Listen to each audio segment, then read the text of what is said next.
শ্রেষ্ঠা। আশা করছি তোমরা যে যেখানে আছো সবাই খুব ভালো আছো। তো আজ সকালে আমি আর মা চলে গেছিলাম মর্নিং ওয়াক করতে। তো মর্নিং ওয়াক করে এসে মা দেখলো যে আজকে জবা ফুল অনেক ফুটেছে গাছে। তো মা আমাকে বললো ঠাকুর ঘর থেকে সাজিয়ে বের করে নিয়ে এসে সব ফুলগুলোকে তুলে রাখতে, কারণ মা এখনই স্নান করে পুজো করতে ঢুকবে। তখন মোট 8টা মতন বাজে। তো আমিও চলে গেলাম ব্রেকফাস্ট বানাতে। তো আজ সকালে বানাচ্ছিলাম চিড়ের পোলাও। তো মোটামুটি ব্রেকফাস্টটা আপনারা আগের ব্লগেও দেখেছেন যে আমি ব্রেকফাস্টটা মোটামুটি আমিই বানাই। মা খুবই কম বানায়, স্পেশালি যখন বাবার অফিস থাকে না তখন।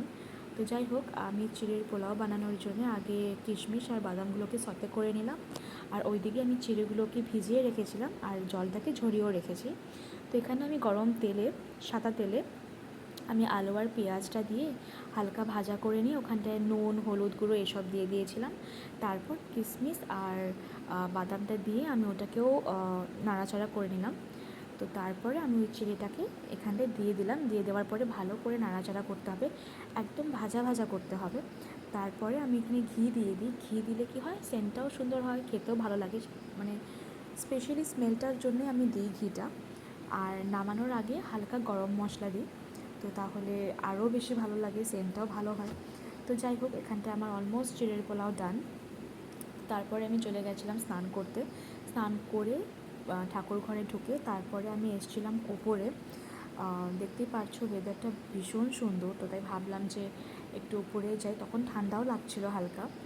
তারপরে নিচে লাঞ্চ টাঞ্চ করে আমি চলে গেছিলাম আমার রুমটা সাজাতে, বিকজ আমার দিভাইয়ের বার্থডে ছিল ওই দিন, মানে ওই দিন ছিল না, 4 তারিখে ছিল, এটা 3 তারিখে। তখন দুপুরবেলা আমি সাজাচ্ছিলাম, ওরা দুপুরবেলাও না, অ্যাকচুয়ালি বিকেলবেলা সাজাচ্ছিলাম। তখন 3টে মতন বাজে, 3টে সাড়ে 3টে মতন বাজে।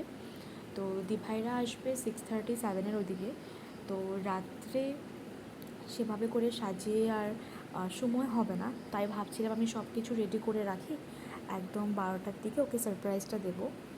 তো যাই হোক, কিন্তু ওটা হয়নি, বিকজ ও আসার পরে সব দেখেই ফেলেছিল। তো তাই আমি আগের থেকে সবটা রেডি করে রেখেছিলাম যেন আসলেই ওকে আমি সারপ্রাইজ দিতে পারি। তো যাই হোক, আমি সেরকমটাই করেছি। এখানটা আমি বালুন সব ফুলিয়ে রাখছিলাম, আর সাইড বাই সাইড মা ওইদিকে টেবিলটা পরিষ্কার করে দিচ্ছিলো। আর তো ভাবলাম তাহলে সাজিয়ে ফেলি, ও আসলে একবারে সারপ্রাইজটা দিয়ে দেবো, নাহলে পুরোটাই বেকার হয়ে যাবে একদম। তো যাই হোক, এভাবে করে আমি সাজিয়েছিলাম। সেরকম কিছু আহামরি করতে পারিনি, বিকজ ও দেখে ফেলবে আর ও জানতো। তো এটা ওর রিয়াকশন ছিল দেখার পরে।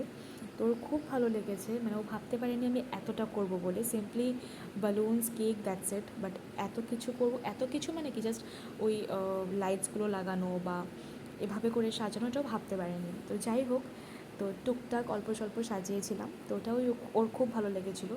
এতটুকু এফার্টস অ্যাকচুয়ালি খুব ম্যাটার করে। তো এখানে সবাই ফটো তুলছিল, তোমরা একবার দেখে নাও।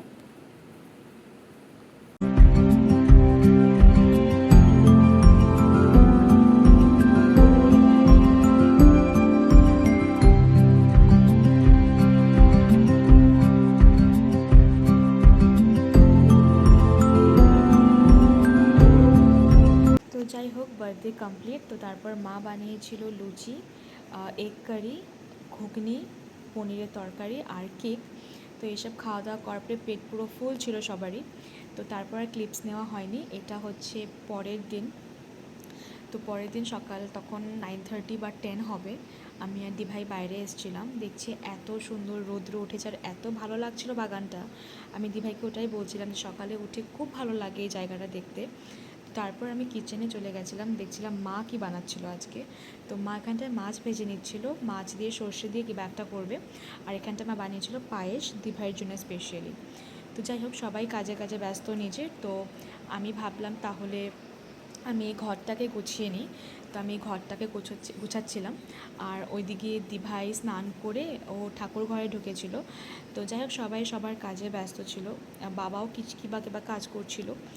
তো যাই হোক, এখানটা আমারও অলমোস্ট ডান ঘর গোছানো। তো এটা মোটামুটি আমারই ডিউটি, রেগুলার আমিই ঘরটা গোছাই। তো তারপর এসেছিলো আমার ছোটো মামার ছেলে, মানে আমার ভাই। তো যাই হোক, ও এসে ও অনেক গল্প করছিল। ও আমাদের সাথে প্রচুর গল্প করে।